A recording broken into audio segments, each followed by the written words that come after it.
कहानी की शुरुआत में हमें ये बताया जाता है कि दुनिया में चारों तरफ हड़कंप मचा हुआ है क्योंकि इंसानों के बीच में एक वायरस फैलने की वजह से इंसान ज़ॉम्बी का रूप ले रहे हैं। इंसान धीरे धीरे करके ज़ॉम्बी बन रहे थे और ये कोई छोटी मोटी बात तो थी नहीं। बड़े बड़े साइंटिस्ट इस वायरस का इलाज ढूंढने में लगे हुए थे। जब एक माँ अपने बच्चों को लेकर के अपने घर से दूर जा रही थी तो एक ज़ॉम्बी उस माँ पर हमला कर देता है। माँ और उनका जो छोटा बच्चा था उन्हें ज़ॉम्बी काट लेता है, लेकिन छोटी बेटी जिसका नाम एबिगेल था वो गाड़ी के नीचे जाकर के छुप जाती है। इसी वजह से ज़ॉम्बी उसे नहीं देख पाता है और फिर कुछ समय के बाद वो यहाँ से चला जाता है। समय के बाद जब माँ को होश आता है तब हमें मालूम चलता है कि वो ज़ॉम्बी बन चुकी है। वो अपने ही बेटे को खाने के लिए दौड़ती है, जिसको देख करके एबिगेल चिल्ला देती है। इसके बाद माँ एबिगेल पर हमला करने के लिए जाती है, लेकिन अच्छी बात ये थी कि उसी वक्त यहाँ पर एक इंसान गन लेकर के आ जाता है जो माँ को जान से मार देता है और इस तरह से वो एबिगेल को बचा लेता है। उस इंसान का नाम कैसियस था और एबिगेल उसे गले से लगा लेती है। इसके बाद सीन शिफ्ट होता है और हमें दुनिया का सीन दिखाते हुए ये बताया जाता है कि इस वायरस को फैले हुए 10 साल बीत चुके हैं। कुछ बचे कुछ इंसान जिंदा हैं जो सरवाइव कर रहे हैं। इसके बाद हमें एक जंगल के अंदर एबिगेल और कैसियस को दिखाया जाता है। बाकी के इंसानों की तरह ये लोग भी जिंदा थे और सरवाइव कर रहे थे। जंगल के जानवरों का शिकार करके उन्हें खा करके उसी से ये लोग जिंदा थे। कहीं पर रहने का कोई ठिकाना तो था नहीं, इसलिए रात हो जाने के बाद जंगल में ही कहीं पर भी कैंप लगा करके ये लोग आराम कर लिया करते थे। अगले दिन सुबह होते ही कैसियस अपने सफर को जारी कर देता है। ये लोग बस उस एरिया से दूर रहने की कोशिश कर रहे थे जहाँ पर ज़ॉम्बी रहते थे। अब ऐसे ही चलते चलते ये लोग एक जगह पर पहुंच जाते हैं जहाँ पर इन्हें कुछ इंसान दिखाई देते हैं जो आपस में ही लड़ रहे थे। इस दौरान जब एक ज़ॉम्बी इंसान पर हमला करता है तो ज़ॉम्बी को मारने के चक्कर में एबिगेल उस इंसान को मार देती है। दरअसल उसका निशाना चूक जाता है, गलती से गोली जा करके इंसान को लग जाती है। ज़ॉम्बी को शूट करने के बाद ये लोग करीब आते हैं जहाँ इन्हें मालूम चलता है कि वो इंसान अभी भी जिंदा है। वो दर्द से तड़प रहा था, इसलिए कैसियस उसकी जान ले लेता है। इसके बाद इन लोगों को जो भी काम का सामान मिलता है उसे लेने के बाद यहाँ से जाने की तैयारी करने लगते हैं, लेकिन ठीक उसी वक्त इन्हें कुछ गाड़ियों की आवाज सुनाई देती है। अभी अभी कैसियस ने जिस इंसान को मारा ये सभी लोग उसी इंसान के आदमी थे। ये लोग जब कैसियस और एबिगेल को देखते हैं तब इन्हें लगा कि ये दोनों लुटेरे हैं जो इनके ही आदमियों को मार करके उन्हें लूटने की कोशिश कर रहे हैं। सबूत देख करके इन लोगों को लगने लगता है कि ये दोनों सच में लुटेरे हैं। वैसे इन लोगों के साथ में कुछ और सिविलियंस थे जो कार में बैठे हुए थे। एक का नाम था डेविड और दूसरे का नाम था मेगन। एक आदमी जब एबिगेल पर हमला करने की कोशिश करता है तब एबिगेल उस पर हमला करके उससे गन छीन लेती है। ठीक उसी वक्त मौका देख करके कैसियस भी एक पर हमला करके उससे गन छीन लेता है। उसी वक्त मेगन कार से बाहर आती है और कहती है कि प्लीज शांत हो जाओ, हम किसी को नुकसान नहीं पहुंचाएंगे। उसी वक्त इन लोगों को मालूम चलता है कि मेगन प्रेग्नेंट है और ये लोग भी बस यहाँ से भागने की कोशिश कर रहे हैं। तभी इन लोगों को चारों तरफ से अजीब आवाज सुनाई देती है। कुछ ही समय में ये लोग चारों तरफ से ज़ॉम्बी से घिर जाते हैं। इसके बाद ज़ॉम्बीज और इन इंसानों के बीच में खतरनाक फाइट शुरू हो जाती है। वैसे इस फाइट में ये लोग काफी ज़ॉम्बीज को मारते हैं, लेकिन ज़ॉम्बीज भी इंसानों को जख्मी कर देते हैं। ऐसे बहुत से इंसान थे जो ज़ॉम्बीज के लपेटे में आ जाते हैं। एबिगेल फटाफट डेविड और उसकी बीबी मेगन को कार में बैठाती है। इसके बाद ये लोग फौरन कार को स्टार्ट करके यहाँ से निकल जाते हैं। सोचो इतने सारे इंसान थे और बचे कितने, सिर्फ यही 4 लोग। थोड़ा सा आगे जाने के बाद अचानक से इनकी गाड़ी खराब हो जाती है और एक जगह पर खड़ी हो जाती है। वैसे कैसियस गाड़ी को ठीक करने की कोशिश तो करता है लेकिन वो ठीक नहीं होती, इसीलिए सभी लोग जो इनकी जरूरत का सामान वगैरह था उसे लेते हैं और पैदल ही आगे का सफर तय करते हैं। काफी समय तक पैदल चलने के बाद ये सभी लोग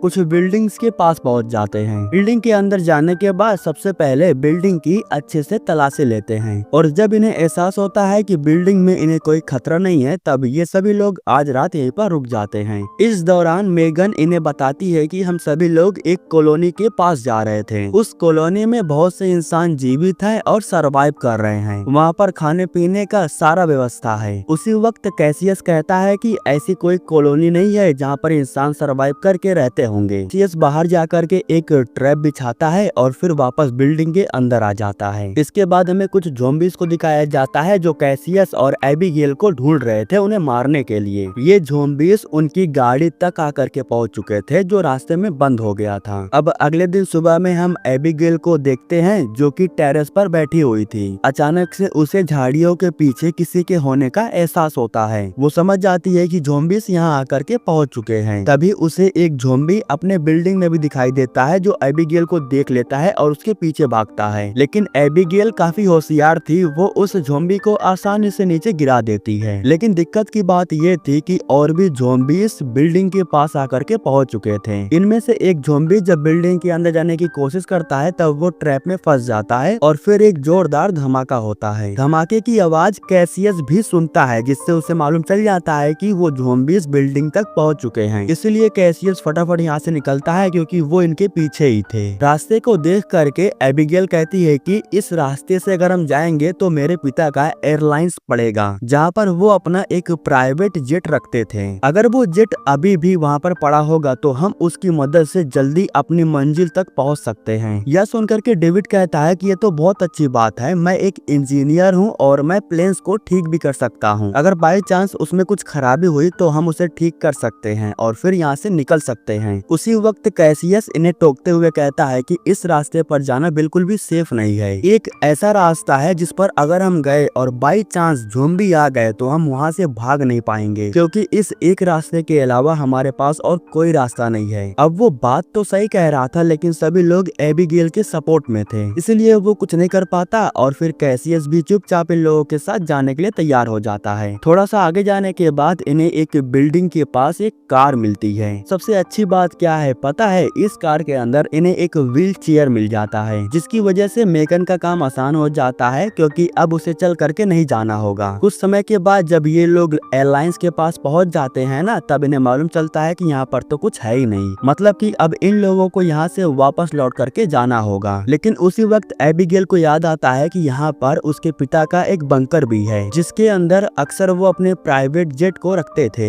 एबिगेल जाकर के जब दरवाजे को खोलती है तब इन्हें अंदर के साइड में एक प्राइवेट जेट मिलता भी है। जेट को जब स्टार्ट किया जाता है तब वो स्टार्ट नहीं हो रहा था क्योंकि उसमें कुछ प्रॉब्लम थी, इसीलिए डेविड उस प्रॉब्लम को ठीक करने लगता है। इधर हमें कैसियस और एबिगेल को दिखाया जाता है जो बिल्डिंग के अंदर जाते हैं। अंदर एक कमरे में एबिगेल को अपने पिता की एक तस्वीर भी मिलती है। इन्हें नहीं पता था, लेकिन ज़ॉम्बीज़ जंगल से हो करके इनके बहुत करीब आ गए थे। इसके बारे में एबिगेल और कैसियस को बाद में पता चलता है। सभी लोग फटाफट भागते हुए आकर के जेट में बैठने लगते हैं। इस दौरान जो कैसियस था वो भी जेट को ठीक कर चुका था। ज़ॉम्बीज़ भी बौखलाए हुए थे और काफी तेजी से भागते हुए इनकी तरफ ही आ रहे थे, लेकिन ज़ॉम्बीज़ बेचारे कुछ कर नहीं पाते हैं क्योंकि उनके करीब आने से पहले ये लोग प्राइवेट जेट को लेकर के हवा में उड़ जाते हैं। एक ज़ॉम्बी था जिसका नाम तो मुझे नहीं पता है, लेकिन वो अपनी टीम को लेकर के हाथ धो करके कैसियस के पीछे पड़ा हुआ था, क्योंकि जब फाइट हो रहा था तब उस फाइट में कैसियस ने इस ज़ॉम्बी की बीवी को जान से मार दिया था, इसलिए वो कैसियस को मार करके अपनी बीवी का बदला लेना चाहता है। इधर ये सभी लोग प्राइवेट जेट में बैठे हुए थे और मजे से उड़ रहे थे, लेकिन अचानक से जेट में कोई समस्या आ जाती है, वो ऊपर ही बंद हो जाता है। नीचे आकर के वो पेड़ से टकराता है, लेकिन अच्छी बात ये थी कि जितने भी लोग अंदर बैठे हुए थे ना, सभी लोग सही सलामत थे। सभी लोग एक एक करके जेट से बाहर आते हैं और फिर जरूरत की सामान ले करके आगे बढ़ते हैं। सभी लोग एक ऐसी जगह पर पहुंच जाते हैं जहां पर ढेर सारे ट्रेन के डब्बे पड़े हुए थे। इसी जगह पर इन लोगों को एक छोटा सा घर दिखाई देता है जो कि ठीक ठाक था। ये सभी लोग आज रात इसी घर में रुकने का फैसला करते हैं क्योंकि सभी लोग काफी थक गए थे। यहाँ पर ये सभी लोग प्लान बनाते हैं कि अगले दिन सुबह उठने के बाद इन्हें किस तरफ जाना है। रात के समय में डेविड अपनी बीवी को गुड नाइट बोल करके बाहर चला जाता है। उसके पास एक गन थी जिससे वो खुद को शूट करने की कोशिश करता है। यहाँ पर हमें मालूम चलता है कि एक ज़ॉम्बी ने उसके पैरों पर काट लिया है, इसलिए वो खुद को मारने की कोशिश कर रहा है, लेकिन वो खुद को मार नहीं पाता।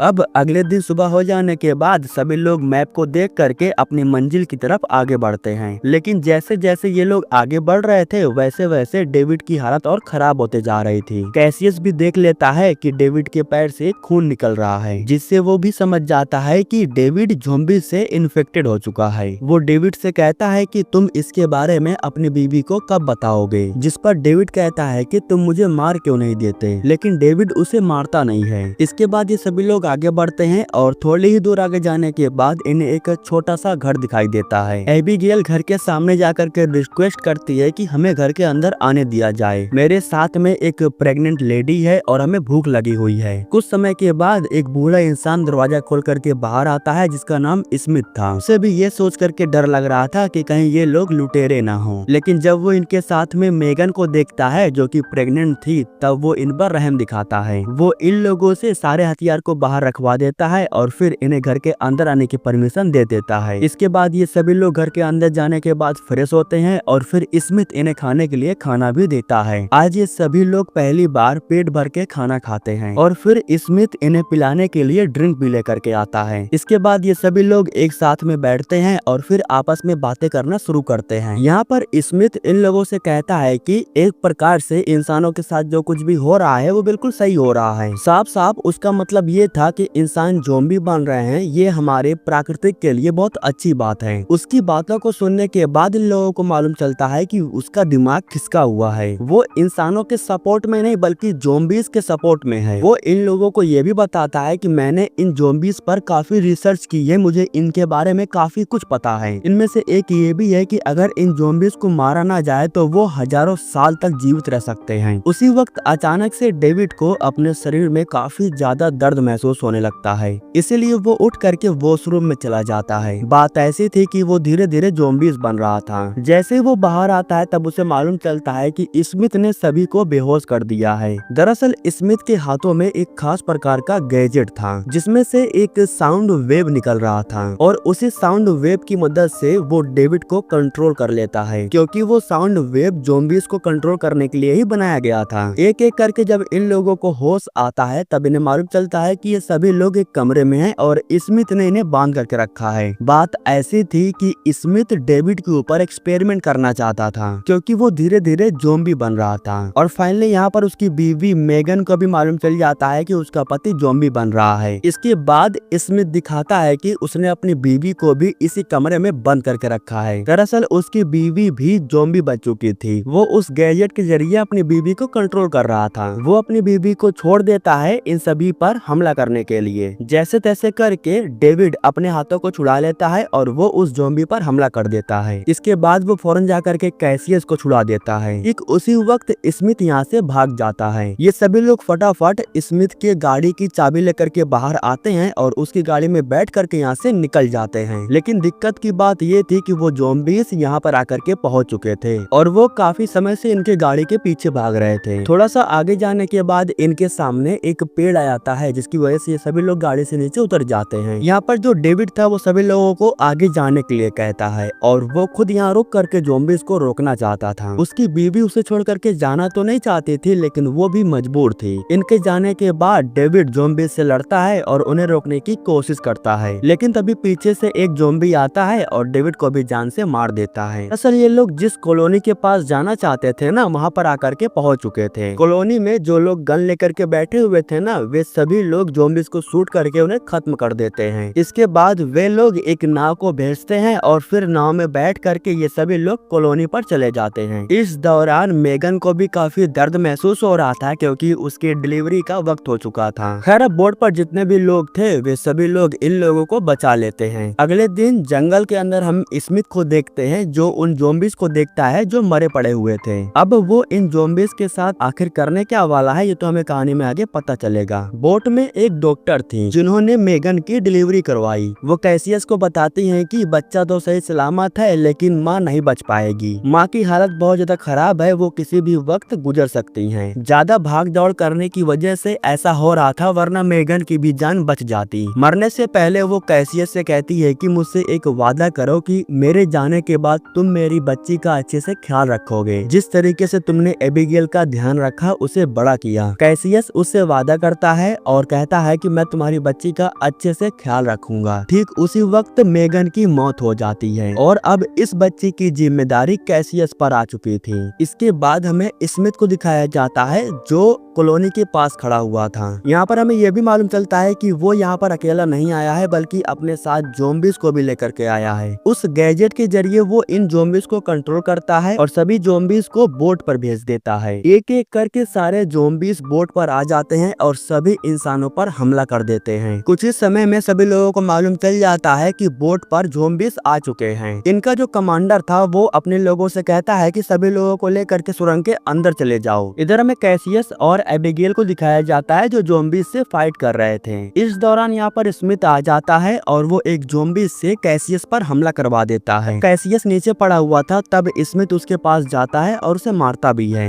लेकिन जब कैसियस को मौका मिलता है तब वो उसके गैजेट को तोड़ देता है। गैजेट टूट जाने के बाद स्मिथ बहुत ही बुरी तरह से ज़ॉम्बीज का शिकार बन जाता है। इधर हम देखते हैं कि बोट पर जितने भी लोग थे वे सभी लोग सुरंग के जरिए बोट से काफी दूर चले जाते हैं, लेकिन अभी भी कैसियस और एबिगेल उसी बोट पर फंसे हुए थे। इन्हें भी जैसे ही मौका मिलता है तो ये लोग भी सुरंग के जरिए बोट से काफी दूर आ जाते हैं। जब सभी लोग बोट से निकल करके काफी दूर आ गए थे तब एक लड़का बटन को दबा देता है, जिसकी वजह से बोट पर धमाका होता है और सारा बोट तबाह हो जाता है। तो फाइनली इस तरह से ज्यादा तो नहीं लेकिन कुछ लोगों की जान बच जाती है। लेकिन यहाँ पर वो ज़ॉम्बी भी आ जाता है जो कैसियस को मार करके अपनी बीवी का बदला लेना चाहता था। इसके बाद कैसियस और उस ज़ॉम्बी के बीच में एक फाइट होती है। इन दोनों के फाइट के दौरान एबिगेल को जैसे ही मौका मिलता है तो वो ज़ॉम्बी को गन से शूट कर देती है, जिसकी वजह से ज़ॉम्बी की मौत हो जाती है और इस तरीके से एबिगेल कैसियस को बचा लेती है। मूवी के लास्ट सीन में हमें एक